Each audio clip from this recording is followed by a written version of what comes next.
आज का हमारा जो टॉपिक है वो है उत्पादन संभावना वक्र। उत्पादन संभावना वक्र को हम रूपांतरण वक्र भी कहते हैं। इस वक्र का अर्थ स्पष्ट करने के लिए हम ये कहेंगे कि जैसे आप ये रेखा चित्र देख रहे हैं, ये उत्पादन संभावना वक्र का रेखा चित्र है।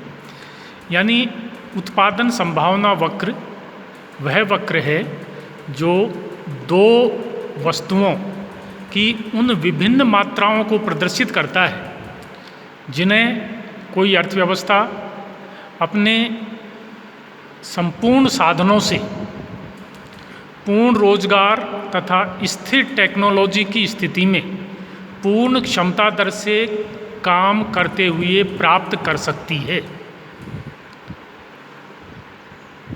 इसके नाम से स्पष्ट है कि ये वक्र उत्पादन की केवल संभावना को बताता है। इसका तात्पर्य ये कतई नहीं है कि कोई अर्थव्यवस्था इतना उत्पादन कर रही होगी। इसका आशय है कि अर्थव्यवस्था अगर उत्पादन संभावना वक्र की सभी मान्यताओं को पूरा कर रही है तो वो इतना अधिकतम उत्पादन कर सकती है। अब हम आते हैं उत्पादन संभावना वक्र की मान्यताओं पर। पहली मान्यता है कि अर्थव्यवस्था में पूर्ण रोजगार की स्थिति विद्यमान है। किसी भी अर्थव्यवस्था का उत्पादन संभावना वक्र बनाने के लिए सबसे पहले हमें ये मान्यता लेना जरूरी है कि अर्थव्यवस्था में कोई भी साधन बेरोजगार नहीं है, बेरोजगार या आंशिक बेरोजगार नहीं है, क्योंकि बेरोजगारी की स्थिति में किसी अर्थव्यवस्था का उत्पादन संभावना वक्र नहीं बनाया जा सकता। दूसरी हमारी मान्यता है कि साधन पूर्ति स्थिर बनी रहती है। जिस अवधि में हम उत्पादन संभावना वक्र का अध्ययन कर रहे हैं उस समय उस अर्थव्यवस्था में साधनों की पूर्ति को हम कांस्टेंट मान लेते हैं, क्योंकि यदि हम कांस्टेंट नहीं मानते हैं तो उत्पादन संभावना वक्र फ्लैक्चुएट करता रहेगा और हम उसका अध्ययन नहीं कर सकते। तीसरी मान्यता है उत्पादन की तकनीकी स्थिर रहती है। यानी अर्थव्यवस्था में उत्पादन की जो तकनीक एक बार प्रयोग की जा रही है वो हमारे अध्ययन तक स्थिर बनी हुई है, उसमें किसी प्रकार का कोई परिवर्तन नहीं होता है।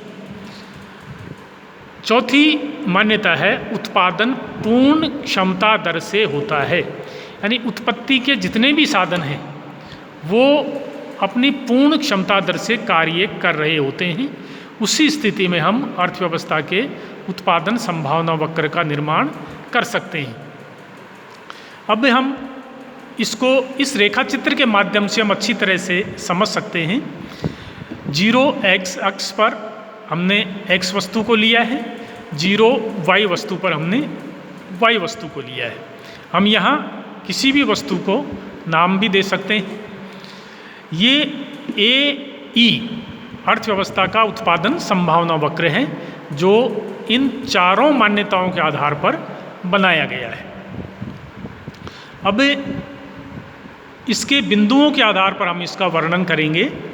यदि मान लीजिए अर्थव्यवस्था A बिंदु पर है तो उसका तात्पर्य ये होगा कि अर्थव्यवस्था के सभी साधन A बिंदु पर Y वस्तु के उत्पादन में लगे हुए हैं।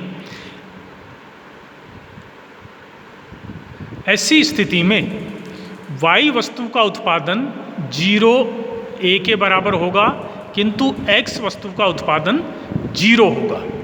X वस्तु का उत्पादन यहाँ 0 होगा क्योंकि सभी साधन Y वस्तु के उत्पादन में लगे हुए हैं A बिंदु पर। इसी प्रकार E बिंदु ये स्पष्ट कर रहा है कि उत्पादन के सभी साधन केवल मात्र X वस्तु के उत्पादन में लगे हुए हैं, तो X वस्तु की EO या OE मात्रा उत्पादित की जा सकती है, किंतु यहाँ Y वस्तु का उत्पादन 0 होगा। इसके अलावा अर्थव्यवस्था उत्पादन संभावना वक्र के किसी भी बिंदु पर कार्य कर सकती है। जैसे अगर अर्थव्यवस्था ए से बी बिंदु पर आती है तो x वस्तु के उत्पादन में 0x की वृद्धि हो जाएगी, किंतु ये वृद्धि तभी संभव है जबकि y वस्तु के उत्पादन में ay2 की कमी हो जाए, क्योंकि हम एक वस्तु का उत्पादन तभी बढ़ा सकते हैं जबकि दूसरी वस्तु का उत्पादन कम हो, ताकि वहाँ से कुछ साधनों को हम इस वस्तु के उत्पादन में स्थानांतरित कर सकें। इसलिए हम इसको रूपांतरण वक्र के नाम से जानते हैं। यदि अर्थव्यवस्था सी बिंदु पर आती है तो फिर x वस्तु की मात्रा में x1 x2 की वृद्धि होगी और y वस्तु की मात्रा में, उत्पादन मात्रा में y2 y1 की कमी हो जाएगी। तो इस प्रकार अर्थव्यवस्था का उत्पादन संभावना वक्र एक अर्थव्यवस्था की अधिकतम उत्पादन संभावना को बताता है। यदि अर्थव्यवस्था एक बिंदु से दूसरे बिंदु पर जाती है तो वहाँ एक वस्तु का उत्पादन बढ़ता है, किंतु वो तभी संभव है जबकि दूसरी वस्तु का उत्पादन कम कर दिया जाए। इसके साथ ही हम यहाँ ये भी स्पष्ट कर सकते हैं कि मान लीजिए कोई अर्थव्यवस्था उत्पादन संभावना वक्र की परिधि से नीचे स्थित है किसी बिंदु पर, तो इसका मतलब ये है कि अर्थव्यवस्था में सभी साधनों का पूर्ण कुशलता से उपयोग नहीं हो रहा है और इसके बाहर कोई बिंदु है उसको हम अप्राप्य संयोग या अप्राप्य बिंदु कहते हैं, क्योंकि मौजूदा साधनों एवं तकनीकी के आधार पर हम उस बिंदु को प्राप्त नहीं कर सकते।